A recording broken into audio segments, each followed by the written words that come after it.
I can't speak for all Americans, but I don't think the average American would consider this country to be a tax haven. Robert Keats does think it's a tax haven for Canadians. You are the president and founder of KeatsConnelly, Enriching Your Cross-Border Lifestyle, and you're the author of A Canadian's Best Tax Haven, the U.S., and the subtitle is Take Your Money and Drive. Why not go to some island someplace? It's very simple. The islands usually don't work for most families. It just doesn't fit their lifestyle. It doesn't fit everything. And the big thing is that they don't get the tax savings that they were promised.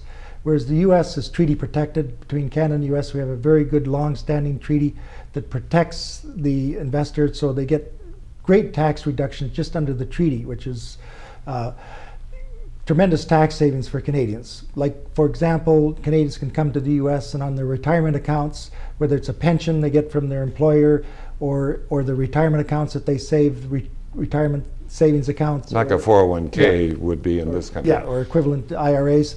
And they can save from 50% tax in Canada, like for example, the province of Ontario, the maximum tax rate is now 50%, and it's that way in most provinces, but the tax rate drops from 50% down to 15%, and that's treaty protected. You know, so that's a tremendous drop in taxes for anybody on any kind of retirement account.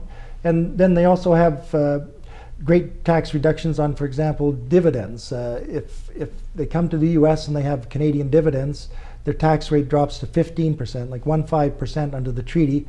If they go to the offshore, the tax rate is actually higher, 25%. And the normal tax rate, and depending on which province you're in, is anywhere between 30 and 40% in Canada, so they can cut their tax on their investment income less than half. Now, in the book, you say the Canadian equivalent of Social Security also has a big tax advantage there in this country. Yes, old age security, which in Canada it takes 40 years to qualify for old age security in Canada. And the thing is, if you're successful in your retirement and your income is over $70,000 roughly a year, that you get 100% of that old age security clawed back. You're taxed 100%. Tax rate is 100%. But under the Canada-U.S. treaty, if you come to the U.S., the tax rate in Canada is zero. Canada doesn't take any of it, so you get 100% of your pension.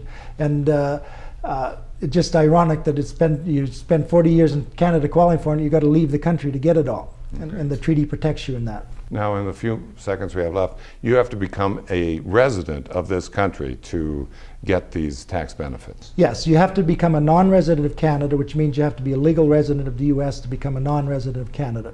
That's very simple. There's a lot of options there to do that. Okay.